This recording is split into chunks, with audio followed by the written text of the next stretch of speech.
Vamos falar das consequências e efeitos da criação de um superministério na Argentina. Sérgio Massa deixou a presidência da Câmara dos Deputados para assumir os rumos econômicos do país. O chamado Superministério Argentino é uma fusão entre os Ministérios da Economia, do Desenvolvimento Produtivo e da Agricultura, Pecuária e Pesca. Para falar sobre essa questão, nós conversamos agora com Eric Nepomuceno, que é escritor e jornalista. Boa noite, Eric. Prazer falar contigo. Tudo bem? Seja bem-vindo. Tudo bem. Obrigado pelo convite. Maravilha. Eric, traz para a gente aí, para os nossos telespectadores da TVT e ouvintes da Rádio Brasil Atual, o que significa a criação desse superministério na Argentina? Bem, vamos lá. Primeiro, eu queria falar sobre o quadro, o cenário em que se deu a criação desse superministério. Nesse primeiro semestre de 2022, a inflação na Argentina chegou a 36%. Então, o acumulado previsto para esse ano é de 70%, que é um caos. A gente lembra do Brasil dos tempos da nossa inflação. A moeda argentina está tão desvalorizada que o chamado dólar blue, dólar azul, que a gente chama de câmbio negro, é mais que o dobro. Mais que o dobro. Ainda hoje, eu estava vendo em jornal, é um pouquinho mais que o dobro, o que mostra que ninguém acredita, nenhum argentino acredita na moeda deles. O panorama social na Argentina é dramático.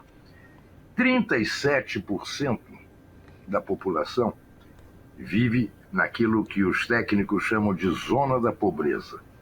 E outros 10% diretamente na miséria. Quer dizer, entre pobres e miseráveis, nós temos quase metade dos 47 milhões de argentinos. Vamos lembrar que a Argentina, por tradição, é um país de classe média muito forte, muito ampla, mais ampla que a nossa. Isto foi para o vinagre. O desemprego, comparado com o nosso aqui do Brasil, de Michel Temer e Jair Messias, até que é pouco, são 7%. Mas para lá é muito, é muito. E o chamado subemprego, quer dizer, aquela atividade que você não tem proteção das leis trabalhistas, não tem garantia de salário, etc., envolve mais 3%, quer dizer, entre desempregados e subempregados são 10%. Nesse cenário, o Alberto Fernandes, presidente, está absolutamente enfraquecido.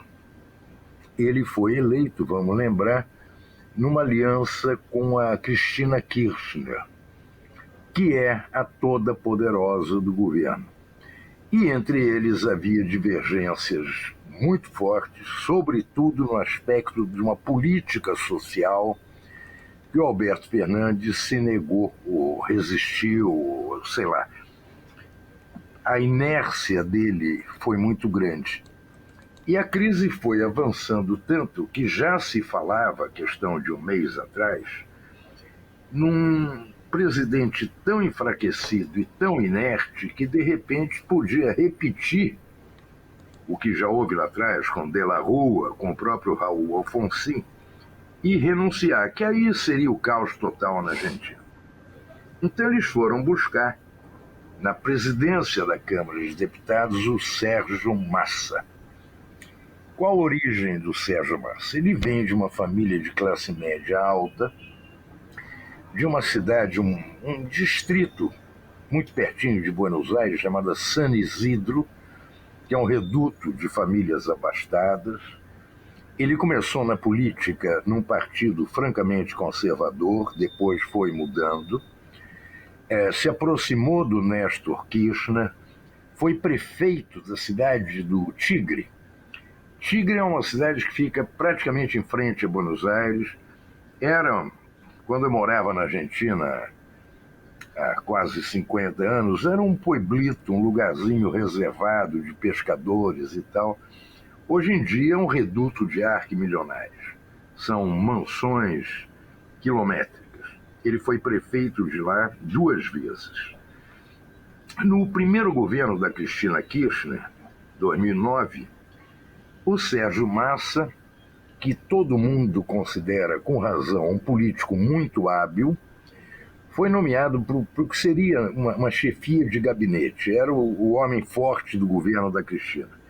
Durou pouco menos de um ano. Ele saiu, os dois brigadíssimos. Ele depois foi candidato a presidente, perdeu para o Maurício Macri, que é a versão argentina do nosso Michel Temer, ou seja, um horror, um ladravaz, um corrupto. É o Michel Temer versão argentina. Muito bem. E ele se elegeu, enquanto Alberto Fernandes e a Cristina, presidente e vice-presidente, ele foi um deputado extremamente votado e foi eleito pelos seus pares presidente da Câmara. Então, essa é a trajetória básica dele. Ele é, eu repito, um negociador muito hábil, tem trânsito da esquerda para a direita, é um conservador, nos seus momentos mais ousados eu diria que ele é um liberal clássico. E o que ele propõe de saída? Aí que está o problema. Ele tem de reduzir o déficit fiscal, quer dizer, aquilo que o governo gasta e arrecada em 2,5%, de acordo com o FMI. E ele tem de sair caçando dólar de tudo que é jeito, porque a Argentina praticamente não tem reserva, não tem financiamento fora. Quando aparece algum crédito, é um crédito gotejado a taxas altíssimas. Então a primeira coisa que ele tem de fazer é conseguir dólar. Aí vocês vão me perguntar, mas vem cá, a economia argentina está crescendo esse ano 6%. Então é uma contradição brutal. Você tem desemprego, você tem fome, tem miséria, tem pobreza, tem uma inflação altíssima, não tem reserva e a economia cresce. Como é? Isso eu não sei explicar. Isso aí tem de perguntar para algum economista. E por que a Argentina não tem dólar? Primeiro, porque paga uma fortuna para o Fundo Monetário Internacional. E segundo, porque é um hábito que nenhum governo, nem o Néstor Kirchner, nenhum governo conseguiu controlar, que é o seguinte: eu sou exportador de milho. Exporto $1 milhão de milho para a Holanda. Aí eu ligo para o comprador e falo, não me paga ainda não. Segura o dinheiro aí, vamos esperar o peso desvalorizar para aí você me pagar. E esse mecanismo tem 500 leis contra ele, nenhuma lei funciona.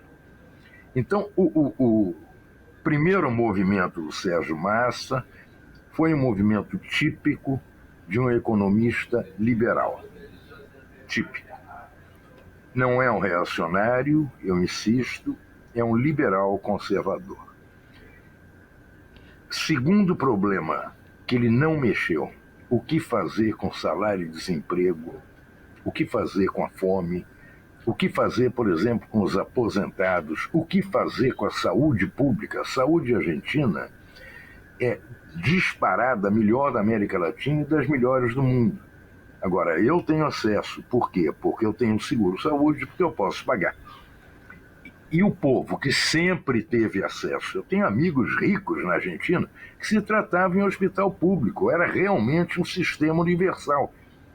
Os meus amigos ricos continuam se tratando em hospital público e os pobres é uma injustiça muito grande. Então eu diria, de maneira geral, que é num cenário caótico que o Sérgio Massa avança, por enquanto, com apoio do mercado. E, por enquanto, ele assumiu faz 3, 4 dias, com apoio da esquerda peronista, na espera de ver o que ele vai fazer para resolver o que realmente importa. Por enquanto, ele está atendendo o mercado. E o povo tem de esperar para ver. Certo. Sobre esse superministério que agrupa economia, desenvolvimento, pesca, pecuária, agricultura, O que a gente pode dizer sobre esse agrupamento e que, de fato, pode afetar aí a população argentina, essa renovação de ministérios, né, de agrupamentos?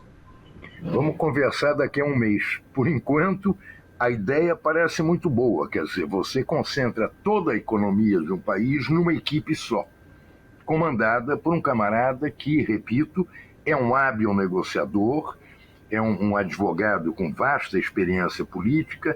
Então vamos ver o que ele vai propor. Por enquanto não propôs nada, ficou no discurso. Temos de combater a pobreza, até aí até eu, não precisa ser nada.